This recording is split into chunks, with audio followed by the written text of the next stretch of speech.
istri, suami, atasan, ya. Kalau orang sedang marah kan jadi jahil perkataannya, dia tuh jadi seperti orang bodoh yang tidak mengerti, yang akalnya tuh turun. Coba lihat pemarah, ya. Kemarin saya lihat ada yang marah di video tentu ya. Dia ambil pemukul kasti, dipukul meja kerjanya, komputernya dipukul, ini TV dipukul, ini ditendang. Padahal belum lunas, ya mungkin ya, saya nggak nanya sih. Berapa banyak orang yang bertindak bodoh ketika marah, termasuk berkata bodoh, ya. Nah, bagaimana SOP-nya? Kalau ada atasan, ada orang di jalan, ada preman atau siapa yang, atau komandan atau istri atau suami atau orang tua yang kata-katanya sedang tidak enak, ternyata SOP-nya di dalam surat Al-Furqan ayat 63 tadi, qalu salaman. Jadi ucapkan kata-kata yang mengandung keselamatan. Kalau enggak, ya diam saja. Ibu pengen tahu, Bu, kalau suami lagi marah, ibu bagaimana? Lebih marah? Itu udah jelas kami kalah ya, Bu. Gini, Bu, ya. Dibalik aja. Nah, kalau istri marah gimana? Tenang. Bukan diam tapi bawa pentungan, itu juga diam tapi mentung jelek. Jadi rileks saja, santai, tenang. Kenapa? Karena yang lagi marah itu sedang, saya nggak tega nyebut error, ya nggak, sedang tidak terkontrol lah. Karena kalau lagi terkontrol nggak seperti itu kata-katanya, benar? Nah, yang kita pegang yang lagi normalnya. Kita tidak boleh megang kata-kata orang yang lagi marah. Kamu ini kayak anak monyet. Nah, berarti kan beliau monyet sejati, ya. Enggak, di mana mata kamu? Hah? Aneh, nanya mata. Betul tidak? Itu otak jangan ditaruh di lutut, mustahil. Tempurung lutut kekecilan.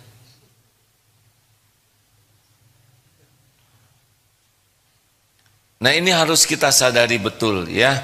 Akan ada episode yang menjengkelkan, kita sakit hati, kita terluka, hati kita perih, kita jadi tertekan. Itu akan ada episode seperti itu.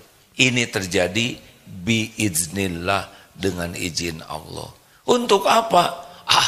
Untuk memberi kesempatan kita naik derajat, memberi kesempatan rontok dosa kita. Karena kan ada dosa yang tidak bisa rontok dengan disakitin. Ingat 6 penggugur dosa: 1 letih, 2 sakit, 3 cemas, 4 sedih, 5 adzan, diganggu orang. Yang ke-6 serba susah. Nah, yang ke-7 yang ketusuk duri itu. Ini kafarallahu biha min khotoyah, kecuali Allah menghapuskan kesalahan-kesalahan. Jadi SOP-nya bagaimana ketika terjadi yang nggak enak itu, yang menjengkelkan, yang perih. Ini innalillah wa inna ilaihi rajiun. Ini terjadi dengan izin Allah. Qadarullah wa ma syaa fa'al. Ini episode adalah izin Allah. Dan waktunya saya diuji dengan ini. Dan harus lulus. Jangan sampai nggak lulus. SD pemarah, dikit-dikit marah, nggak lulus. SMP dikit-dikit marah. Lagi kuliah pemarah. Lagi nyari kerja pemarah. Udah nikah marah-marah melulu. Menjelang pensiun lebih ganas marahnya. Udah pensiun jadi kakek sihir, nenek sihir, marah-marah aja terus.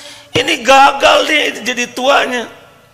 Kesuksesan itu salah satu alat ukurnya kemampuan menahan amarah. Jadi ketika ada yang membuat nggak enak, ini izin Allah. Ini qadarullah, ini saatnya kita dinaikkan derajat, harus lulus. Caranya bagaimana? Kalau ada yang menjengkelkan, sesudah kita zikir, ya rileks saja. Ya. Jadi ini udah diukur oleh Allah. Ada waktunya kita dibikin jengkel oleh perkataan orang, perbuatan orang. Tenang, ya. Ingat ayat yang tadi, SOP-nya itu kita bukan membalas, tapi menahan amarah. Ali Imran 134, Al-Furqan 63, itu SOP-nya. Jangan ngarang. Harga diri saya di mana? Lah, nggak berharga lah ya. Justru kalau dibuka harga dirinya jadi ketahuan nggak ada harganya. Kita kan dihormati orang bukan karena terhormat, karena ditutupin saja aib kita oleh Allah. Betul?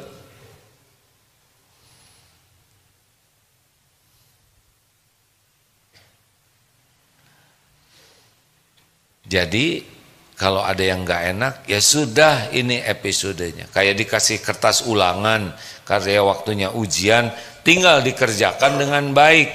Orang tidak lulus ujian bukan karena soal, orang tidak lulus ujian karena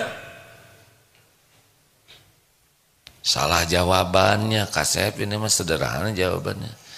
Orang tidak lulus itu kan karena salah jawaban, bukan karena soalnya. Nah sekarang ada soal, istri marah, orang tua marah, guru marah, atasan marah, relax saja.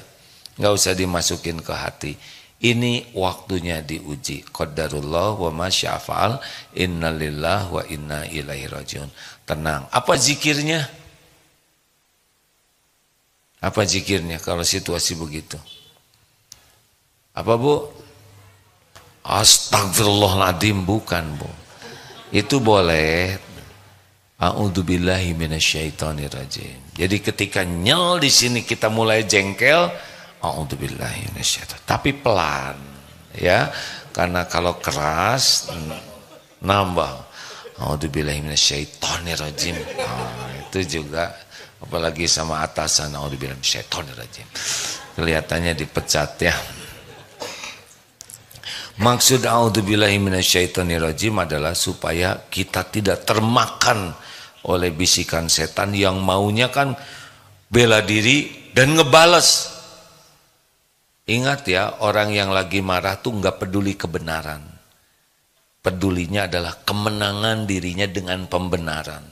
Jadi walaupun kita benar, kita ngomong benar, tidak diterima. Karena memang lagi nggak perlu kebenaran, maunya menang aja.